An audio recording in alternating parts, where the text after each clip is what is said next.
السلام علیکم ویورز، آج کا پہلا سوال ہے اکبر خان ہیں پشاور سے۔ وہ کہتے ہیں جی نواز شریف العزیزیہ ریفرنس سے بھی بری ہو گئے ہیں، نواز شریف کو ایک کے بعد ایک ریلیف، کیا آنے والے دنوں میں نواز شریف کی نااہلی بھی ختم ہو سکتی ہے؟ اکبر خان صاحب، سوال آپ کا موجودہ دنوں کے حوالے سے تو ریلیونٹ ہے، باقی یہ ریلیونٹ سوال نہیں ہے۔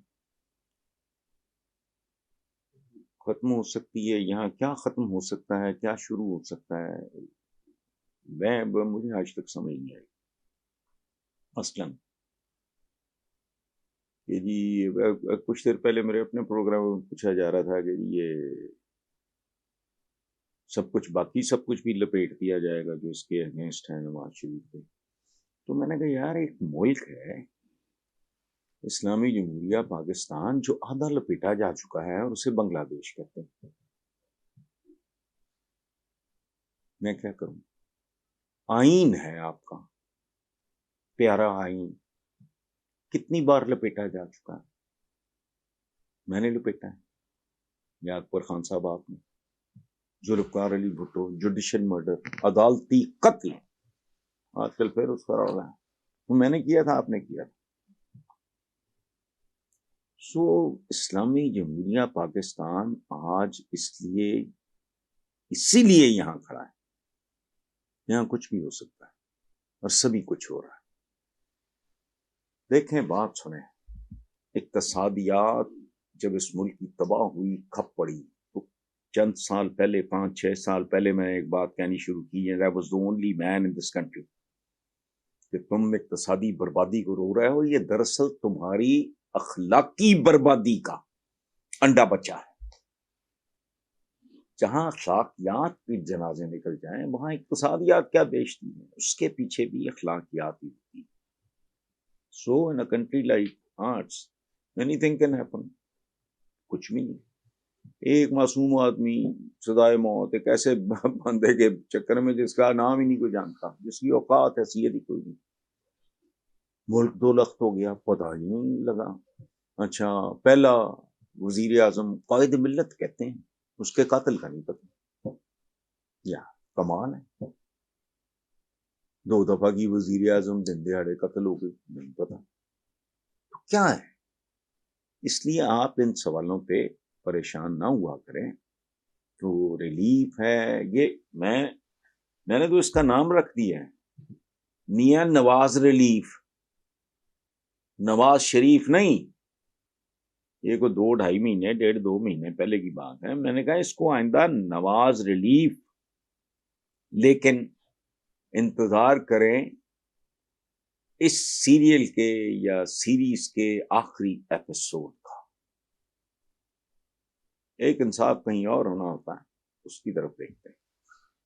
نیکسٹ ہیں جی آمنہ جبران ہیں کراچی سے۔ وہ کہتی جہاں دنیا ترقی کی راہ پہ گامزن ہے، وہاں ہم آج بھی لاڈلا، سلیکٹڈ، ووٹ کو عزت دو، روٹی کپڑا مکان اور حقیقی آزادی جیسے مسائل میں پھنسے ہوئے ہیں۔ پاکستان کے عوام اپنے مستقبل کو لے کر پریشان، دوسری طرف سیاستدان اور دیگر ادارے کنفیوژن کا شکار، اور لیکن اس کی وجہ کیا ہے؟ آمنہ بیٹا، پہلی بات ہوئی ہے، آپ نے لکھا ہے پاکستان کی عوام۔ یہ سارے جاہل آپ کے جو بیٹھے ہیں میڈیا پہ یا پولیٹیشین، یہ فضول بات کرتے ہیں۔ پاکستان کی عوام نہیں ہے، پاکستان کے عوام۔ کبھی آپ نے زندگی میں سنا ہے عام آدمی یہ کہتی ہے، عام آدمی یہ چاہتی ہے؟ جب وہ جمع ہو جاتے ہیں تو مونس ہو جاتے ہیں، یہ نہیں ہے۔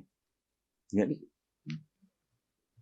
عام آدمی یہ کہتا ہے، وہ جب عوام کے وہ کہتی ہے، یہ کیا بات ہے؟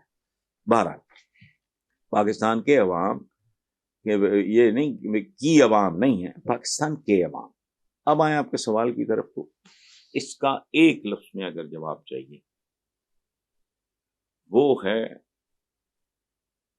خود غرضی، کمینگی، کم ظرفی۔ مائنڈ سیٹ کیا ہے؟ ہم جو لوگ ہیں، بھٹو صاحب کا ایک جملہ سنیں، پتہ لگتا ہے مائنڈ سیٹ کیا ہے۔ بھٹو صاحب نے اپنے بارے میں کہا تھا، I am the only sacred cow in this country, میں اس ملک میں واحد مقدس قائد. سمجھ آئی بات؟ یہ ہوتا ہے حکمران. سید القوم خادمہم، قوم کا سردار اس کا خادم ہوتا ہے. بھٹو کا مائنڈ سیٹ کیا تھا؟ I am the only secret کا. محترمہ نصرت بھٹو، ان کی اہلیہ، اللہ انہیں غریب رحمت کرے، دونوں کو کرے. انسان ہیں، پھسل جاتے ہیں، غلطی ہو جاتی ہے، ہم سے بھی بڑی ہوئی ہوگی، اپنی اپنی سطح پہ کرتے ہیں ہم سب. انہوں نے کہا تھا Bhuttos are born to rule. Bhutto پیدا ہی حکومت کے لیے ہوتا ہے. نتیجہ شور معصوم پھانسی چڑھ گیا، بیٹی قتل ہو گئی، دونوں بیٹے مارے گئے. اور یہ جو نواز شریف، وہ تو پھر بھی مطلب میک سم سینس کہ سر شاہ نواز بھٹو کا بیٹا، ان کی تو کہانی اور طرح کی. ان کا تو دماغ میں اگر کیڑا ہو تو سمجھ آتا ہے. اندازہ رکھو نواز شریف کی بیٹی مقدمات کے دوران پریس کے سامنے اس نے کیا کہا؟ حکمران خاندان تم اور حکمران. سو بیسیکلی خود غرضی، کمینگی، لالچ،